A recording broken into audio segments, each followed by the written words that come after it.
देवीं रामकृष्णं जगद्गुरुं पादपद्मे तया श्रित्वा प्रणमामि मुहुर्मुहुः।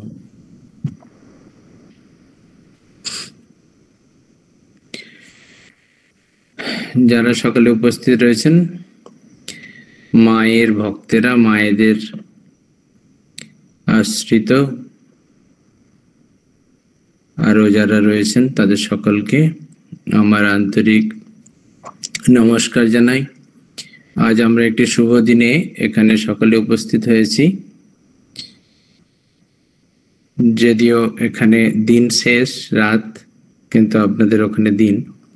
তো যাই হোক, আজ বিশেষ দিন এই কারণে, শুধু ফলহারিণী কালী পূজা হিসাবে আমাদের হিন্দু সংস্কৃতিতে যা ছিল তার থেকে অতিরিক্ত একটি মাত্রা ভগবান শ্রীরামকৃষ্ণ আজকের দিনে পাইয়ে দিয়েছেন। তা হলো এই বিশেষ দিনে মা শারদাকে, জগৎজননী মা শারদাকে জগৎ কর্তা, জগতের ঈশ্বর, তিনি পূজা করেছেন।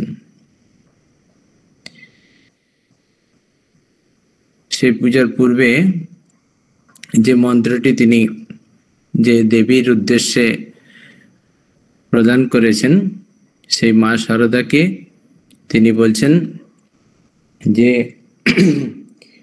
সর্বশক্তির অধীশ্বরী মাতা ত্রিপুরা সুন্দরী, সিদ্ধির দ্বার উন্মুক্ত করো এবং শ্রী শ্রী মায়ের এই শরীর অবলম্বনে জগতের কল্যাণ করো এবং শরীর মনকে পবিত্র করে জগতের কল্যাণ করো। সেই দেবীকে আহ্বান করছেন এই শরীরে, যে জগৎজননী।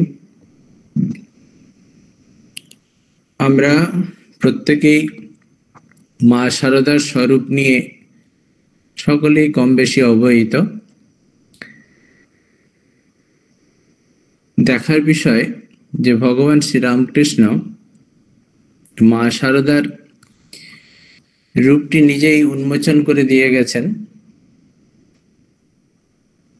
যদিও শ্রীরামকৃষ্ণ ভক্তমণ্ডলীর বা শ্রীরামকৃষ্ণ অন্তরঙ্গ শিষ্যরা তারা অনেকেই এই রূপ প্রকাশ করতে চাইতেন না, বলতেন যে মায়ের রূপ প্রকাশ করতে গিয়ে, মায়ের স্বরূপ প্রকাশ করতে গিয়ে মাকে না ছোট করে ফেলেন। আমি কিছুদিন আগে ক্লাসে একটি বলছিলাম যে শ্রীরামকৃষ্ণের কিভাবে এই মা শারদাকে তার নিজ মাতৃত্বের স্বরূপে অধিষ্ঠান করে দিয়েছেন এবং তার স্বরূপকে সকলের কাছে উদ্ঘাটন করে দিয়েছেন, আমরা অনেকেই জানি। তারই কয়েকটি বিশেষ দৃষ্টান্ত দিয়ে আজকের আলোচনা শুরু করব। এই বাংলাদেশের একটি বই আমি পড়ছিলাম, বাংলাদেশের শ্রী শ্রী মাহের গৃহ সন্তান, তাদের একটি যে স্মরণিকা বেরিয়েছে, তার কিছু অংশ আমি আপনাদের কাছে শোনাবো। এক ভক্ত লিখছেন, যখন ঘটনাটি এরকম, শ্যামপুকুর বাটিতে মা ঠাকুর যখন তার শারীরিক অসুস্থতার কারণে চলে যান, তাকে ডাক্তারের পরামর্শে নিয়ে যাওয়া হয়। সেখানে যাওয়ার পরে গোলাপ মার কাছে শ্রীরামকৃষ্ণ শুনেছেন কিছু কথা, যে কথাগুলি শুনে গোলাপ মা এসে মাকে বলেছেন যে ঠাকুর মায়ের উপর অসন্তুষ্ট হয়ে সেখান থেকে চলে গিয়েছেন। এই কথা শোনাতে শ্রী শ্রী মায়ের যে মনে কষ্ট হয়, সেই কারণে মা সেখানে শ্যামপুকুরে এসে উপস্থিত হলেন একদিন এবং ঠাকুরকে জিজ্ঞাসা করছেন, তুমি কি আমার সেবায় অসন্তুষ্ট? তুমি শ্যামপুকুরে চলে এসেছো সেই কারণে? শ্রীরামকৃষ্ণ স্তম্ভিত হলেন, বললেন, এরকম কথা কে বলেছে? তখন তিনি মা জানালেন যে গোলাপ বলেছেন। গোলাপ মা আসুক, তখন শ্রীরামকৃষ্ণ বলছেন, ভীষণ রেগে গেছেন। শ্রীরামকৃষ্ণের রাগের কথা কখনো শুনিনি, এখানে আমরা শুনতে পাই যে শ্রীরামকৃষ্ণ রেগে গিয়েছেন, সে কথা লিখছেন ওই লেখক। এর পরের দিনে যখন গোলাপ মা শ্রীরামকৃষ্ণের কাছে গিয়েছেন, তখন বলছেন যে তুমি ওকে এরকম বলেছো কেন, অর্থাৎ মা শারদাকে এই কথা বলেছো কেন? শ্রীরামকৃষ্ণ জিজ্ঞাসা করলেন, তুমি এরকম কথা বলেছো? যাও ওর কাছে গিয়ে ক্ষমা চাও। ও যদি তোমার উপর অসন্তুষ্ট থাকে তাহলে আমার কাছেও তোমার ঠাঁই হবে না। শ্রীরামকৃষ্ণ তারপরে বলছেন, এটি আমাদের কাছে অনুধ্যানযোগ্য, এই কথাটা নিয়ে আমরা আলোচনা শুরু করব। শ্রীরামকৃষ্ণ বলছেন যে ও শারদা সরস্বতী সাধারণ মানবীর মতো দেখতে হলেও ও আসলে জগৎমাতা স্বয়ং, যার কৃপা কটাক্ষে মানুষের জ্ঞান লাভ সম্ভব ও অবতীর্ণা হয়েছে মানুষের ঈশ্বর জ্ঞান দান করতে, জগৎকে আলোর সন্ধান দিতে। ব্যাস, তারপরে গোলাপ মা এসেছেন, এসে মায়ের কাছে ক্ষমা ভিক্ষা চেয়েছেন। মা তখন গোলাপ মাকে ক্ষমা করেছেন এবং বলেছেন যে মায়ের কাছে সকল সন্তান সমান, মা কি সন্তানের দোষ দেখে? আমাদের বিচার্য বিষয় এখানে। আমরা মায়ের স্বরূপ সম্বন্ধে শিবু দাদার কাছে শুনেছি, শিবু দাদা বলছেন যে তুমি কি কালী? মা নিজে বলছেন যে হ্যাঁ। প্রথমে বলেছেন যে আমি তোর খুড়ি, আমি আবার কে? তাহলে তখন শিবু দাদা যখন আরো জোর করলেন, তখন মা বললেন হ্যাঁ। তারপরে আরো রয়েছেন এরকম অনেক কথা। একজন ভক্ত জিজ্ঞাসা করছেন যে আমি লোকের মুখে শুনেছি আপনি স্বয়ং সাক্ষাৎ কালী, আদ্যাশক্তি ভগবতী, এখন আমি আপনার মুখ থেকে শুনতে চাই। কারণ গীতাতে ভগবান শ্রীকৃষ্ণ নিজ মুখে এই কথাটি বলেছেন, স্বীকার করেছেন। তেমনি তিনিও মায়ের কাছ থেকে শুনতে চান, মায়ের মুখ থেকে শুনতে চান যে মা স্বয়ং কে। তখন তিনি বলছেন,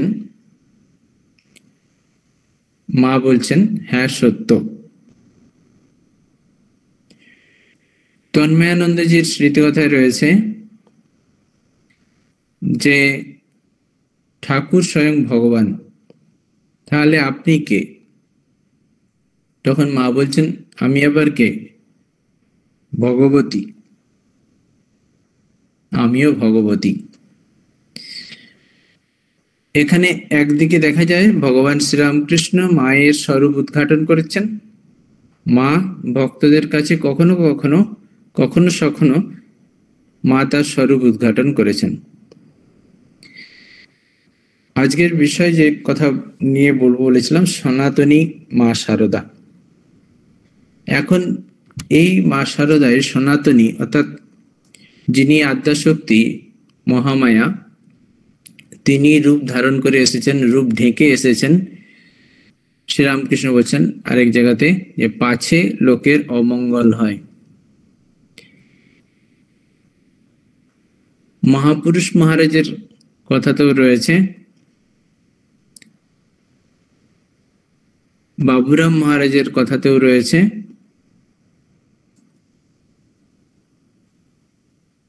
যে উনি সাক্ষাৎ ভগবতী, দয়া দয়া, কৃপা কৃপা, অর্থাৎ তিনি জগৎকে ধারণ করে রয়েছেন।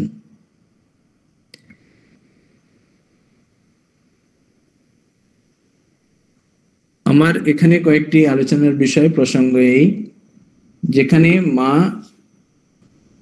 শারদা সরস্বতী জগৎমাতা, ভগবান শ্রীরামকৃষ্ণ স্বয়ং ঈশ্বর, তিনি ভগবতীর স্বরূপ প্রতিষ্ঠা করছেন, তাকে প্রতিষ্ঠা করছেন। উদ্দেশ্য কি? তার দ্বারা জগতের অনেক কল্যাণ হবে। ভগবান নিজে বলেছেন, এ আর কি করেছে, এর থেকে ঢের বেশি করতে হবে। অর্থাৎ আমরা এখানে দেখতে পাই যে শক্তি শ্রীরামচন্দ্রের সঙ্গে এসেছে, যে শক্তি ভগবান শ্রীকৃষ্ণের সঙ্গে এসেছে, সেই শক্তি শ্রীরামকৃষ্ণের সঙ্গে এসেছে। আরেক জায়গায় এইরকমও প্রসঙ্গ করেছেন যে ভক্ত বলছেন যে শ্রীরামকৃষ্ণ বলছেন, যে রাম সেই কৃষ্ণ, তিনি এই শরীরে শ্রীরামকৃষ্ণ। তিনি জিজ্ঞাসা করছেন, মা তাহলে আপনি কে? তখন মা বলছেন, আমিও তাই। অর্থাৎ কি বলতে চান? তিনি তার শক্তি। এ এক দিক গেল যে ভগবান তার শক্তিকে নিয়ে অবতীর্ণ হন এবং সেই শক্তির প্রভাবে তিনি জগতের চৈতন্যের জাগরণ করেন, এবং সেই চৈতন্যের জাগরণ শ্রীরামকৃষ্ণ করে দিয়ে গেছেন এবং শ্রী শ্রী মা সেই চৈতন্যের জাগরণের সম্প্রসারণ করেছেন।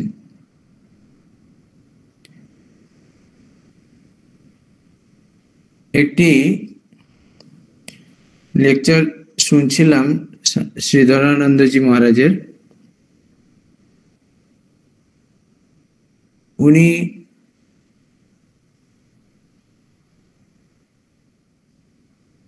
সম্ভবত অশোকানন্দজি মহারাজের সেবক ছিলেন। অশোকানন্দজি মায়ের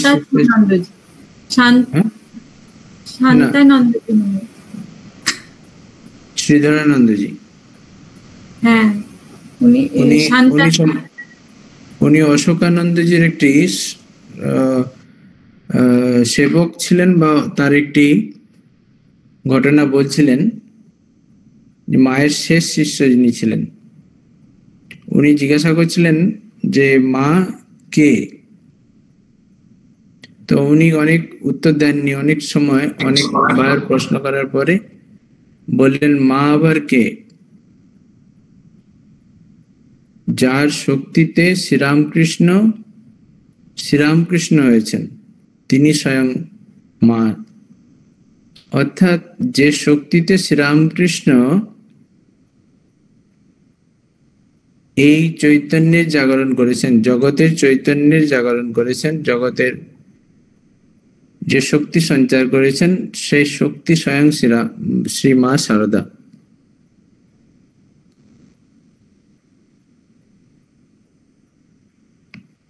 অর্থাৎ যে শক্তি আদি অনন্ত এবং চিরকালীন, সেই শক্তি এই শ্রী মা শারদা দেবীর রূপ ধারণ করে আবার অবতীর্ণ হয়েছিলেন। আমাদের কয়েকটি বিষয় আরো একটু ভাবতে হবে। যেখানে শ্রীরামকৃষ্ণ মা শারদার পুজো করছেন, তিনি কোন শক্তি জাগরণ করছেন? শক্তি তো সর্বদাই রয়েছে, তাহলে তার বিশেষ কি করণীয় ছিল যে এই শরীরে, শ্রীমা শারদার শরীরে সেই ত্রিপুরা সুন্দরী যে শান্তরূপ, কল্যাণময়ী রূপ, সেটিকে আবির্ভাব করলেন, যে শক্তি দ্বারা এই জগতের কল্যাণ হবে তাকে জাগরিত করলেন। পরে কি করলেন? পরের ঘটনা নিশ্চয়ই আপনারাও জানেন, আছে যে সমস্ত শ্রীরামকৃষ্ণের যা সাধনার ফল, তা এই শ্রী শ্রী মা শারদার পায়ে অর্পণ করলেন, এমনকি জপের মালাটা পর্যন্ত। এই ঘটনার বিস্তারিত রয়েছে লীলা প্রসঙ্গে, আপনারা দেখতে পারেন ষোড়শী পূজা অধ্যায়ে। শ্রীরামকৃষ্ণের সাধনার সমস্ত ফল শ্রী শ্রী মায়ের কাছে অর্পণ করেছেন। আমার কথাটি মনে হচ্ছিল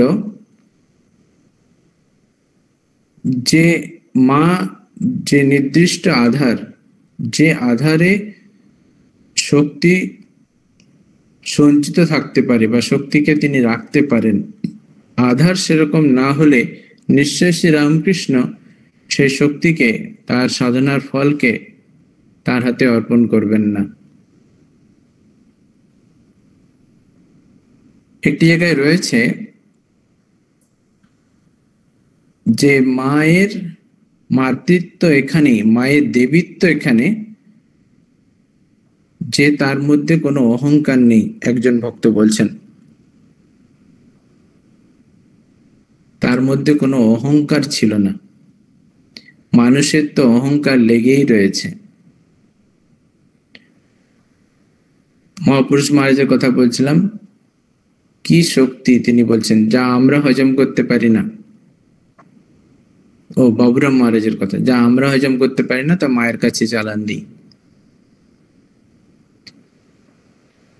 অর্থাৎ এই শ্রীমা সারদা দেবী সেই অপূর্ব শক্তির আধার, যে শক্তি, আবার একই কথা বলতে হয়, আদ্যা শক্তি, সেই শক্তি আবার নতুন রূপ ধারণ করে এসেছে, ঢেকে এসেছে। আমরা অনেক জায়গায় পড়েছি তার ভক্তদের দীক্ষা দেওয়ার পরে তিনি বলছেন যে তিনি কে, বলছেন ঠাকুরের ফটো দেখিয়ে বলছেন উনি তোমার ইষ্ট। তাহলে আপনি কে? বলছেন আমি মা।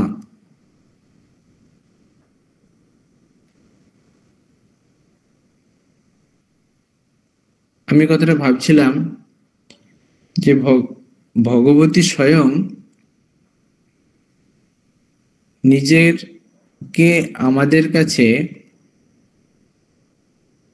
মা হিসেবে প্রতিষ্ঠা করছেন। তিনি আমাদেরকে তার সন্তান হিসাবে গ্রহণ করছেন। তার কৃপা এখানে অনুভব করার মতো যে তিনি তাকে মা বলে ডাকার একটা অধিকার আমাদেরকে দিচ্ছেন। এটি অপূর্ব আমার কাছে লেগেছে। যে পূর্ব যুগে কোনো অবতারের সঙ্গিনী এই ক্ষমতা প্রদান করেননি যে ভক্তদেরকে, তার আশ্রিত যারা রয়েছেন তাদেরকে সন্তান হিসাবে গ্রহণ করে তাকে মা বলে ডাকার ক্ষমতা প্রদান করছেন। এখানে যে কত বড় একটি আশ্রয় পাওয়া, সেটা না অনুভব করলে বোঝা যায় না। সন্তান যখন মা হিসেবে ডাকে, সে একটি আশ্রয় পায়। এবার এই মা তো ক্ষণিকের নয়, চিরকালীনের মা। মা এক জায়গায় বলছেন সত্যিকারের মা। এ কথাগুলো তো আমরা অনেকবার শুনেছি, পাতানো মা নয়। এটি যে কত বড় একটি নির্ভরযোগ্য একটি আশ্রয়স্থল, না অনুভব করলে বোঝা যায় না। এক জায়গার একটি ঘটনা রয়েছে যে সেখানে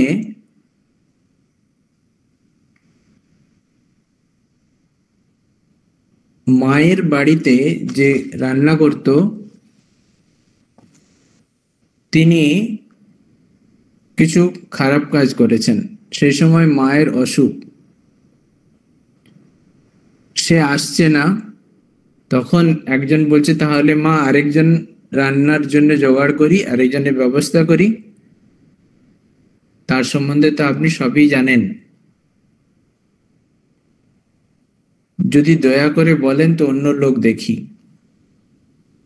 তখন মা বলছেন রেগে যে তোমরা ছাড়লে ছাড়তে পারো, আমি ছাড়লে ও দাঁড়াবে কোথায়।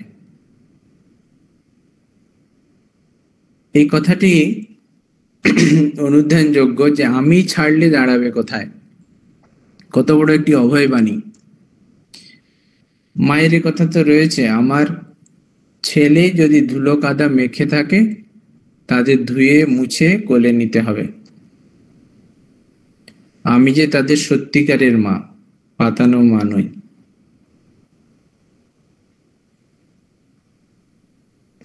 অর্থাৎ সেই সন্তান যাই হোক না কেন, তিনি তাকে মা এবং সন্তানের সম্পর্কেই বেঁধে রেখেছেন।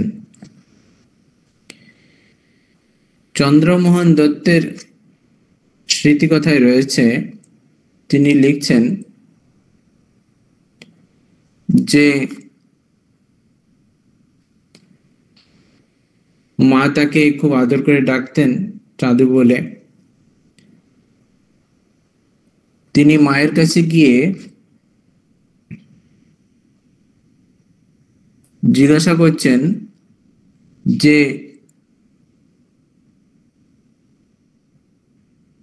আমার শান্তি, তার শান্তির কথা তিনি জিজ্ঞাসা করছেন, আমার শান্তি কোথায়। আমার সন্তানদের আর জন্ম হবে না, মা বলছেন। আমার তোমারও জন্ম হবে না, এই জন্মই তোমার শেষ জন্ম। তারপরে তিনি মায়ের কোলে শাস্ত্রনয়নে গড়িয়ে পড়েছেন বা প্রণাম করছেন। তারপরে নিচে নামার সময় শরৎ মহারাজ দেখছেন, তাকে বলছেন যে কি হে 16 আনা গুছিয়ে নিলে, ব্রহ্মা বিষ্ণু মহেশ্বরের যা কৃপা পাওয়ার জন্য দিন রাত তপস্যা করছে, আর তুমি কিনা একটু আধটু কাজ করেই সে হাসিল করে নিলে।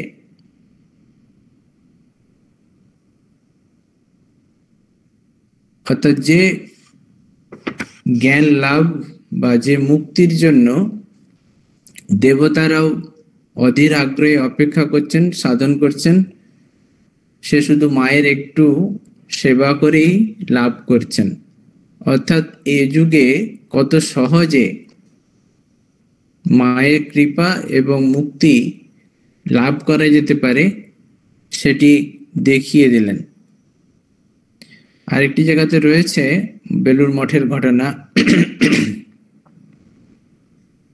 ওই কুণ্ড কেটেই হোক আর সাধন ভজন করেই হোক, মাকে তুষ্ট করাই উদ্দেশ্য, তার কৃপা লাভই আসল উদ্দেশ্য। মা দেখছেন ছেলেরা ভালো কুণ্ড কাটতে পারে, অর্থাৎ মায়ের প্রসন্নতা লাভই তাদের উদ্দেশ্য। আরেক জায়গায় রয়েছে বাগবাজারের ঘটনা। ভক্ত প্রণাম করে উঠছে, মা কিছু কথা বলেননি। ভক্ত নেমে এসেছেন, শরৎ মহারাজ জিজ্ঞাসা করছেন মা কি কিছু বললেন? বলছেন না, কিছু বলেননি, শুধু মুখ তুলে চেয়েছেন। তখন শরৎ মহারাজ বলছেন ওই গানের লাইন ধরে, শ্যামা যদি ফিরে চায়।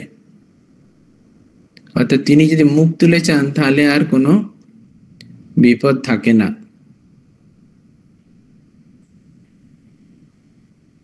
আমরা শ্রীমা সারদা দেবীর গ্রন্থে এরকম অনেক উপমা পেয়েছি, অনেক রয়েছে।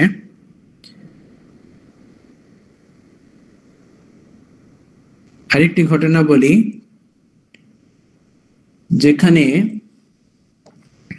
এই চন্দ্রমোহন বা চাঁদু যিনি কাজ করতেন মায়ের ওখানে বাগবাজারে, উনি একদিন মাকে একা পেয়ে জিজ্ঞাসা করছেন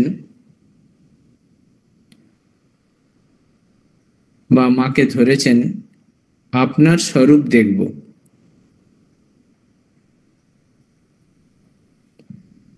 অনেক কাকুতি মিনতি করার পরে মা রাজি হয়েছেন, অন্যদের সরে যেতে বলছেন, তারপরেও বলেছেন তুমি দেখতে পারবে না, আসল রূপ দেখে ভয় পেও না, আর যা দেখবে কাউকে বলবে না যতদিন আমি বেঁচে থাকব। তারপরে মা তার জগদ্ধাত্রীর রূপ নাকি তাকে দেখিয়েছেন। তিনি লিখছেন, মা নিজ মূর্তি ধারণ করলেন, জগদ্ধাত্রী মূর্তি। ওই দিব্য জ্যোতিমূর্তি দেখে তো তিনি ভয়ে কাঠ, এবং তার পাশে দুজনকে দেখলেন, জয়া বিজয়া। পরে জিজ্ঞাসা করেছেন, জয়া বিজয়া কে? তো মা বলেছেন যে গোলাপ আর যোগিন। আমরা দেখেছি গোলাপ মা এবং যোগিন মা মায়ের নিত্য সঙ্গী ছিলেন।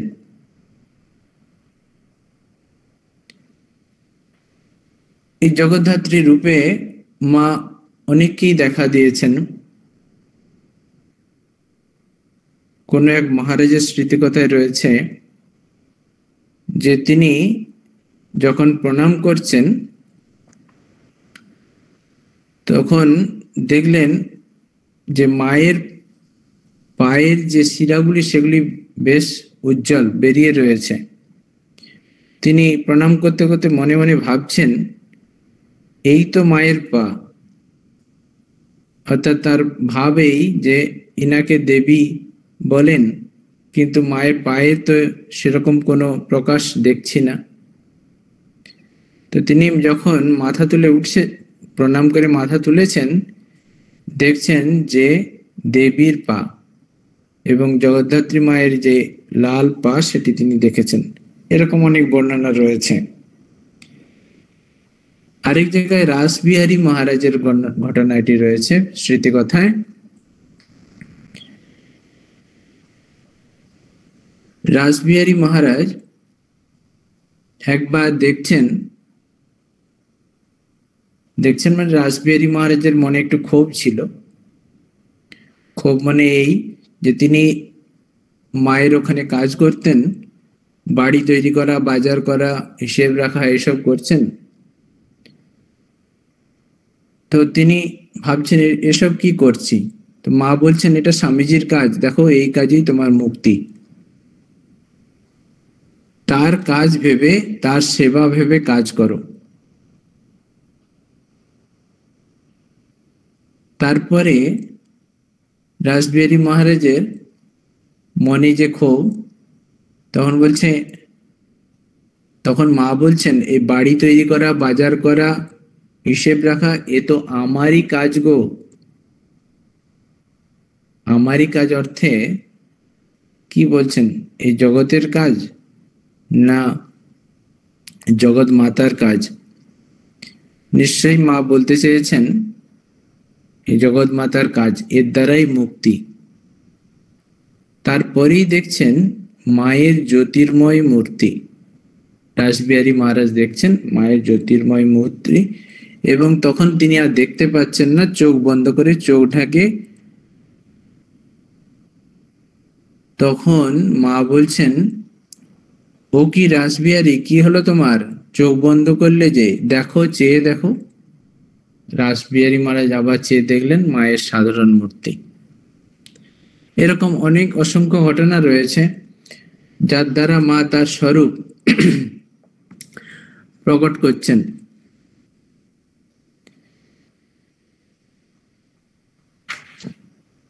আরেকটি সুন্দর ঘটনা রয়েছে, আপনারা সকলেই জানেন।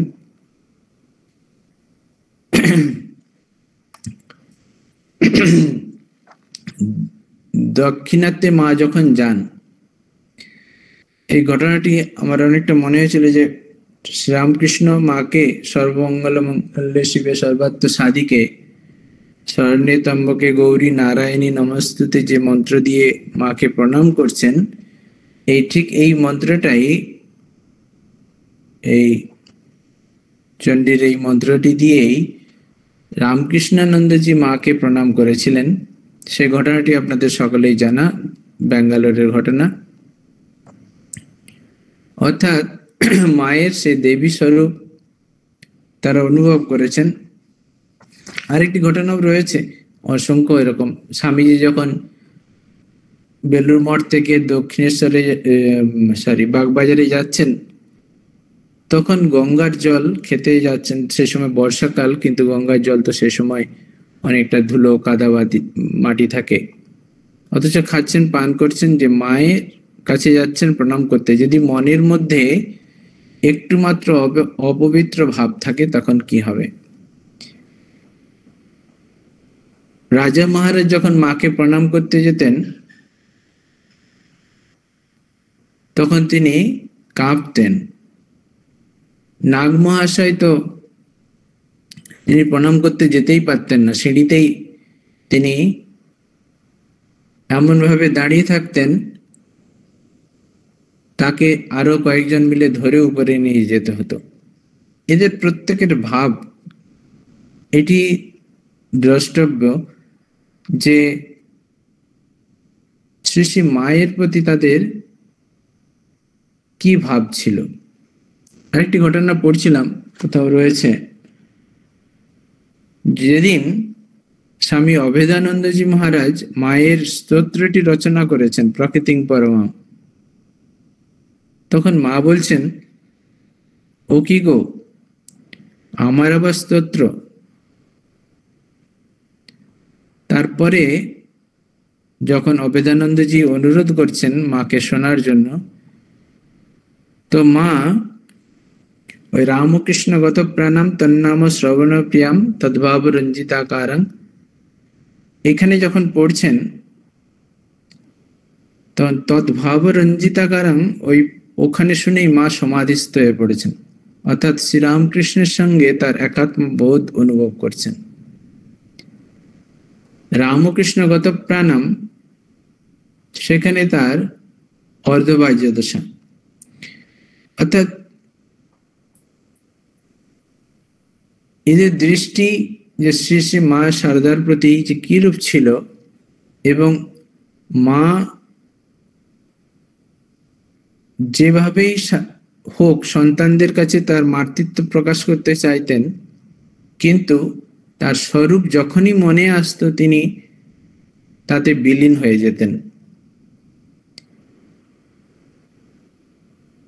আমরা অসংখ্য ঘটনা আমার মনে আসছে, মাথায় আসছে। তো যাই হোক, আপনারা জানেন সেগুলি। মা বলছেন ঠাকুরই সব, আবার ঠাকুর বলছেন উনি সারদা সরস্বতী, জ্ঞান দায়িনী। এদের দুজনের মধ্যে যে ওই অগ্নি আর দায়িকা শক্তি, এ নিয়েও আলোচনা হয়েছে একবার। ঠিক সেই সম্পর্ক, একে অপরের পরিপূরক বা এক সত্য দুই ভাবে প্রকাশিত।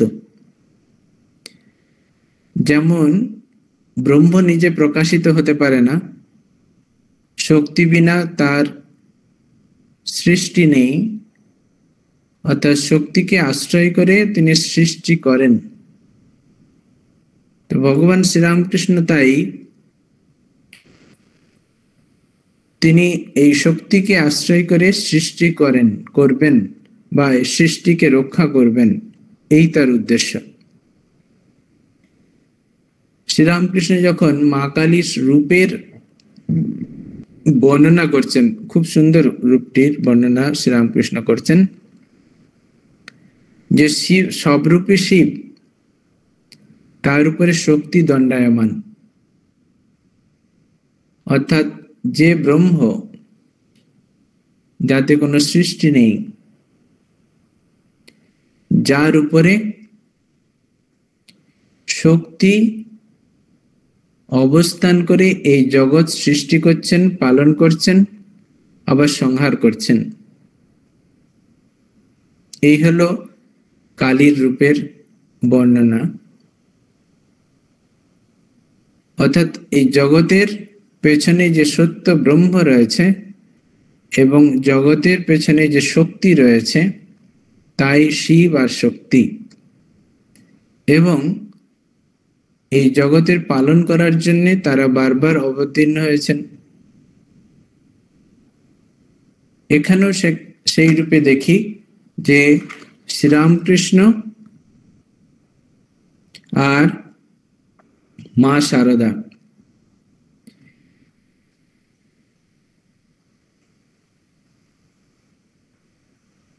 তিনি বলছেন ঠাকুরের মধ্যে সমস্ত দেবদেবী রয়েছেন, এমনকি ষষ্ঠী শীতলা পর্যন্ত। আরেকবার জয়রামবাটির ঘটনা, যখন কোনো শীতলা পূজা হচ্ছে সম্ভবত, তখন তার চিৎকার মায়ের কাছে আসতে, তার এক সন্তান বলছেন মা ওদের চুপ করে আসি। তখন বলছে কেন গো, ওরা তো আমারই অংশ, অর্থাৎ চণ্ডী কালী, চণ্ডী শীতলা এরকম বলছেন যে ওরা তো আমারই অংশ। অর্থাৎ তিনি সেই শক্তি, আদ্যাশক্তি, যার থেকে সমস্ত দেবদেবী, একদিকে মা বলছেন, একদিকে শ্রীরামকৃষ্ণ সম্বন্ধে মা আবার বলছেন। অর্থাৎ তারা প্রত্যেকে দুজনের যে এক অভিন্ন সত্তা, এটিকে প্রকাশ করছেন। আমরা জানি যখন শ্রীরামকৃষ্ণের শরীর যায় তখন মা এই বলে কাঁদছেন, মা কালী গো,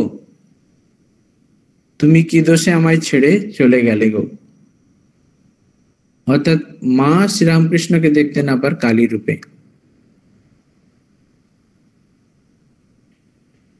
সেই একই কথা বলতে হয় যে তাদের এই দুজনের যে রূপ, এটি মাত্র জগতের কল্যাণে, কিন্তু তাদের স্বরূপ সেই আদ্যাশক্তি, যা ঈশ্বরের সঙ্গে সংযুক্ত হয়ে এই জগৎ সৃষ্টি করছে, পালন করছে, সংহার করছে। এই জন্যেই যে সনাতনীর কথার উদ্দেশ্য ছিল এটি, যে তার উপস্থিতি শাশ্বত। আমরা যখন ব্রহ্মের কথা বলি যে তিনি, তার কোনো কালে ছেদ নেই, পূর্বেও ছিল, বর্তমানে আছে, ভবিষ্যতেও থাকবে। অর্থাৎ সেই শক্তি, সেই সৃষ্টি তিনি পূর্বেও করেছেন, আবার এই কল্পক্ষয়েও তিনি আবার একইভাবে সৃষ্টি করবেন এই শক্তির সঙ্গে সংযুক্ত হয়ে।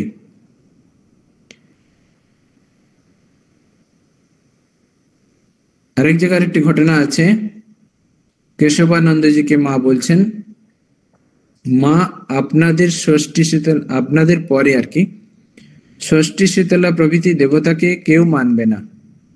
মা সেখানেও বলছেন মানবে না কেন, তারা তো আমারই অংশ।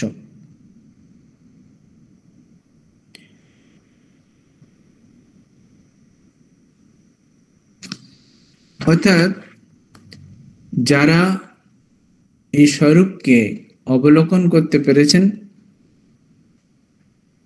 তারা ধন্য, যারা অবলোকন করার চেষ্টা করছেন তারাও ধন্য। মা বলেছেন যে তিনি সকলের মা, অর্থাৎ তিনি, তার শক্তি জগতে সর্বদাই প্রসারিত হয়ে রয়েছে। যারা অনুভব করতে পারেন তারাই ধন্য। মা এক জায়গায় বলছেন মলয়ের হাওয়া বইছে, অর্থাৎ তাকে যারা গ্রহণ করতে পারে, যারা তার পাল তুলে দিতে পারে, তারাই ধন্য। আমি আরেকটা কথা বলছিলাম যে তিনি মা বলে ডাকার একটা অনুমতি দিয়েছেন, একটা যেন ছাড়পত্র দিয়েছেন। কেউ না থাকুক, মা বলছেন যে মা আছেন, শেষে কথাটি বলে গেছেন, জানবে মা আছেন। অর্থাৎ যে আদ্যাশক্তি যাকে আমরা দেখলে ভীত সন্ত্রস্ত হতে পারি, যাকে দেখলে আমরা ভাবতে পারি তিনি তো আমাদের থেকে পৃথক, তার কাছে শুধুমাত্র প্রার্থনা করা যায়, তিনি কৃপা করে আমাদেরকে দিতে পারেন আবার নাও দিতে পারেন। কিন্তু মা শারদার যে রূপটি, মা শারদা যে আমাদেরকে যে ক্ষমতা দিয়ে গেছেন, বলতে পারি যে সন্তানের কত বড় একটি অধিকার আছে, ক্ষমতা আছে।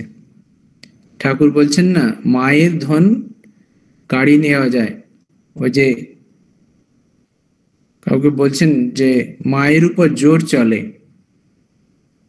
আমি কথাটা ভাবছিলাম যে মাকে জোর করা যায়। আরেকটি স্মৃতি কথায় রয়েছে, আমি পড়ছিলাম, অনেকগুলো পাতা উল্টে গেছে, কোথায় আছে জানি না, সেখানে বলছে মাকে বলছে মন্ত্র দেবে না, মাকে বলছে মন্ত্র দিবে না, জোর করে নেব। অর্থাৎ মায়ের প্রতি যে আবদার নয়, যে অধিকার একটা, মা যেন সেই অধিকার দিয়েছেন, তার উপর জোর করা যেতে পারে। আমরা দেখেছি মা বলছেন যে যা করা উচিত ছিল তার থেকে ঢের করেছে, যা আদর্শ হিসাবে করা ছিল তার থেকে অনেক বেশি ঢের করেছেন। মা, রাধু, নলিনী, পাগলি মামি আরো সব ওই মামারা সব রয়েছেন, যে যা কত অত্যাচার করছেন, কত সহ্য করেছেন মা। ভাবি যে মায়ের উপর তারা জোর করছেন, সে অধিকার কে দিয়েছে তাদেরকে? মা নিশ্চয়ই দিয়েছেন, না হলে জগৎমাতা স্বেচ্ছায় একটি আবরণ তৈরি করে তাদের সঙ্গে লীলা করছেন। আরো কত ঘটনা রয়েছে, মাথায় আসছে, যে মামাকে, কালী মামাকে বলছে যে গিয়ে মায়ের কাছে বলছে যে মাকে তো জগৎমাতা বলে মনে হয় না, বলছে যে মায়াতে তিনি জগৎকে মোহিত করে রেখেছেন, সেই মায়া দিয়ে তোমাদের মোহিত করতে পারেন না। সেই শক্তি তার ছিল, তিনি আমাদের মোহিত করতে পারতেন, কিন্তু তিনি সেই সঙ্গে এই শক্তিও দিয়েছেন তাকে মা বলে ডাকার, এবং তার এই মা বলে ডাকাতে আমাদের কত শক্তি আমাদের বেড়েছে। অর্থাৎ সেই শক্তি তো মায়েরই দেওয়া যদিও, কিন্তু আমরা সেই শক্তি পেয়েছি যে মাকে মা বলে আবদার করতে পারি, না হলে তো তিনি অধরাই রয়ে যেতেন।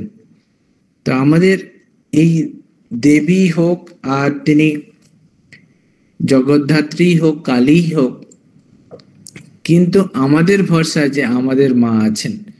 আমি ভাবছিলাম আজকে আরতি করতে করতে, এবং আমি সঙ্গে সঙ্গে, সেই সময় তার খাতা পেন নেই, ওই লাইনটা আমার ওইটুকুনি মনে আছে মাথায়, যে মা কৃপা করে আমাদেরকে মা বলার একটি অধিকার দিয়েছেন, এবং সেই জোরে আমরা জোর করে তার সম্পদ কাড়িয়ে নিতে পারি। আমাদের সম্পদ, মায়ের সম্পদ কি, তার ঐশ্বর্য কি, সেই ষড় ঐশ্বর্য, ধর্ম, অর্থ, কাম, মোক্ষ, এটাও তো আমাদের চতুর্বর্গফল, সেও রয়েছে, আমরা তার কাড়িয়ে নিতে পারি।